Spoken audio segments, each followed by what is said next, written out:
Hello guys, अस्सलाम वालेकुम। Welcome to English for all channel. तो मैंने वैसे प्रेजेंट सिंपल अपलोड कर लिया है अपने चैनल पर, इसका affirmative, negative and interrogative part. तो आज मैं आप लोगों को पास्ट सिंपल समझाऊंगी और इसका नेगेटिव इंटेरोगेटिव पार्ट समझाऊंगी। फिर इंशाल्लाह अगली वीडियो में आप लोगों को फर्दर टेंसेस समझाऊंगी। तो आज का हमारा मोटिव पास्ट सिंपल है, तो चलिए सीखते हैं। पास्ट सिंपल को समझने के लिए सबसे पहले हमें स्ट्रक्चर का मालूम होना बहुत ज़रूरी है। तो पास्ट सिंपल का स्ट्रक्चर क्या है?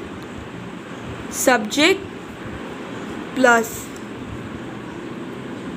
Second form of word plus object. Subject plus second form of word plus object. Subject हमारे पास कौन कौन से होते हैं?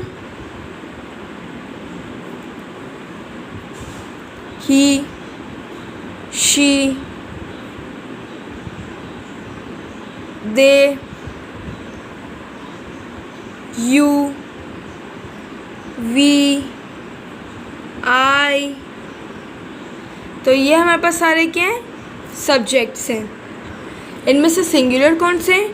ही हमारे पास सिंगुलर है, शी हमारे पास सिंगुलर है, दे हमारे पास प्लूरल सब्जेक्ट है, यू हमारे पास प्लूरल सब्जेक्ट है, वी हमारे पास प्लूरल सब्जेक्ट है, आई हमारे पास सिंगुलर सब्जेक्ट है, इट हमारे पास सिंगुलर सब्जेक्ट है। सेकंड फॉर्म ऑफ वर्ड, जैसे कि फर्स्ट फॉर्म राइट की क्या होती है? फर्स्ट फॉर्म जो है ना, राइट हमारे पास क्या है? फर्स्ट फॉर्म है। एंड सेकंड फॉर्म राइट की क्या होती है? रोट होती है। एंड थर्ड फॉर्म इसकी क्या हो जाती है हमारे पास? रिटन। Write, wrote, written. हमें पास्ट सिंपल में सिर्फ और सिर्फ सेकंड फॉर्म ही यूज़ करनी है। अब जैसे ये जो है ना वो इर्रेगुलर है। इर्रेगुलर में क्या होता है? सेकंड फॉर्म भी डिफरेंट होती है एंड थर्ड फॉर्म भी डिफरेंट होती है। मगर रेगुलर वर्ब्स क्या होते हैं? जिसकी सेकंड फॉर्म भी सेम होती है एंड थर्ड फॉर्म भी सेम लिखी जाती है। एग्जाम्पल दे दूँ, जैसे कि बाय, ये हमारे पास फर्स्ट फॉर्म है, तो इसकी सेकंड फॉर्म क्या हो जाएगी? Bought, bought. ठीक है। Write, wrote, written. Wrote different था, रिटन भी डिफरेंट था, यहाँ पर दोनों सेम है। तो ये हमारे पास क्या है? ये हमारे पास इर्रेगुलर है। देखिए, ये इर्रेगुलर वर्ब्स है एंड ये रेगुलर वर्ब्स है। मैंने आपको ये भी डिफाइन कर दिया। ऑब्जेक्ट आप कुछ भी ले सकते हैं, जैसे कि लेटर, पेन, पेंसिल। कोई भी प्लेस का नाम भी ले सकते हैं, जैसे कि कराची। आप कोई भी नेम भी ले सकते हैं, जैसे कि अली, एक्सेट्रा। आप कुछ भी ले सकते हैं ऑब्जेक्ट में। मैंने आपको जो है ना पास्ट सिंपल का स्ट्रक्चर समझा दिया।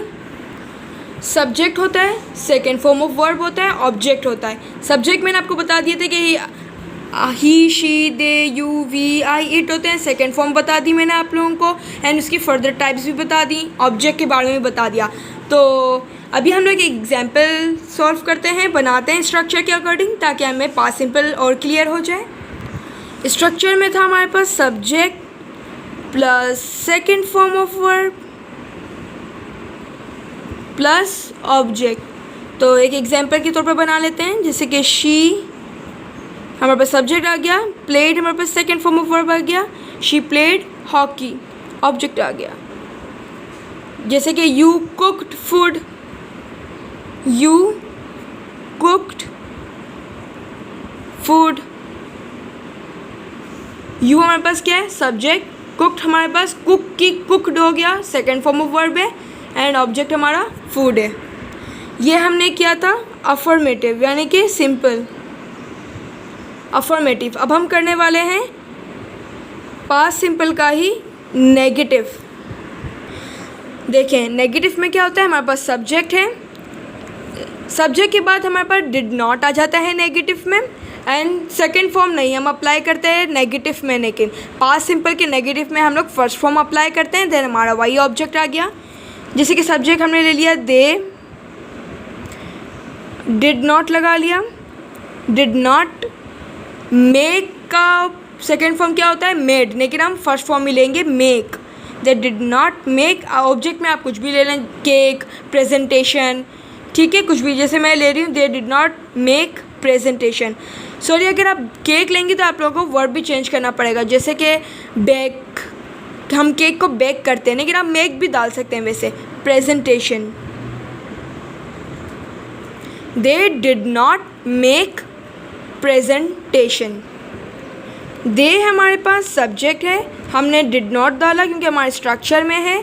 फर्स्ट फॉर्म ऑफ वर्ब हमने ले लिया एंड हमारा ऑब्जेक्ट क्या हुआ? प्रेजेंटेशन। एक और एग्जांपल ले लेते हैं, हमने ऊपर ली थी ना कि जैसे कि शी प्लेड हॉकी, तब हम इसको नेगेटिव में चेंज करके मैं आपको बता देती हूँ। शी डिड नॉट, वैसे नेगेटिव का मतलब क्या होता है? इनकार या जुमला, हम इसमें मना कर रहे होते हैं। शी डिड नॉट, प्लेड था, फर्स्ट फॉर्म वर्ब इसकी ऑब्वियसली प्ले होगी। She did not play hockey. मुझे उम्मीद है कि आप लोगों को पास्ट सिंपल का अफर्मेटिव एंड नेगेटिव क्लियर हो गया होगा। अभी हम इसके इंटेरोगेटिव पार्ट पे चलते हैं। इंटेरोगेटिव में क्या आता है हमारे पास? ये जो होते हैं ना डिड, ये डिड क्या है हमारे पास? हेल्पिंग वर्ब है। इंटेरोगेटिव में हेल्पिंग वर्ब पहले ले लेते हैं हम, इसके बाद हमारा सब्जेक्ट आता है, इसके बाद हमारा first form verb and object. सबसे मेन इंपॉर्टेंट जो इंटेरोगेटिव में होता है वो हमारा क्वेश्चन मार्क है। इसको लगाना मत भूलना, पेपर में इसकी वजह से ही मार्क्स करते हैं, 0.5 इसके कट जाते हैं। डिड आपने पहले ले लिया, फिर सब्जेक्ट, फिर फर्स्ट फॉर्म ऑफ वर्ब, फिर ऑब्जेक्ट। इस स्ट्रक्चर के अकॉर्डिंग हम लोग एक सेंटेंस बनाते हैं। जैसे कि मैंने आप लोगों को करवाया था she played hockey, she played hockey, फिर इसको अफर्मेटिव में बताया था, स्ट्रक्चर के अकॉर्डिंग समझाया था, फिर मैंने आपको उसको नेगेटिव में करके बताया। फिर अब मैं आपको इसी सेंटेंस को इंटेरोगेटिव में भी करके बताती हूँ। जैसे कि did she play hockey and then question mark. Did she play hockey. जैसे कि यू कुक्ड फूड, मैंने ये एग्जांपल दी थी, मैं आपको इसी को नीचे इंटेरोगेटिव में चेंज करके बताती हूँ। तो आ जाएगा मेरे पास did she cook food then question mark. Interrogative में हेल्पिंग वर्ब पहले आ गया, फिर सब्जेक्ट, फिर first form of verb plus object. ये मैंने आप लोगों के लिए एग्जांपल लिए। लास्ट मैं आप लोगों को रिवीजन करवा रही हूँ। ये अफर्मेटिव में ही है, पास्ट सिंपल का यू लाफ्ड। मैंने आपको बताया था पास्ट सिंपल में हमेशा जो है ना सेकंड फॉर्म ऑफ वर्ब लगती है, नेगेटिव में फर्स्ट फॉर्म हो जाती है, इंटेरोगेटिव में फर्स्ट फॉर्म हो जाती है। अब नेगेटिव में क्या लगेगा? मैंने आपको बताया था डिड नॉट लगता है, तो यहाँ पर हम क्या लगा लेंगे? सिंपल यू डिड नॉट, और वर्ब की मैंने आपको क्या बताया था? इधर लाफ्ड है तो नेगेटिव में फर्स्ट फॉर्म हो जाती है लाफ। अब देखिए इंटेरोगेटिव में करते हुए हम क्या करेंगे? हेल्पिंग वर्ब पहले ले लेंगे, डिड, फिर हमारे पास सब्जेक्ट आ जाता है, डिड यू लाफ, हमारे पास क्वेश्चन मार्क आ गया। मुझे उम्मीद है कि आपको पूरा समझ आ गया होगा पास्ट सिंपल का। मेरे चैनल को सब्सक्राइब कीजिएगा और जितना हो सके अपने फ्रेंड्स के दरमियान शेयर कीजिएगा। मिलते हैं नेक्स्ट वीडियो में, तब तक के लिए अल्लाह हाफिज़।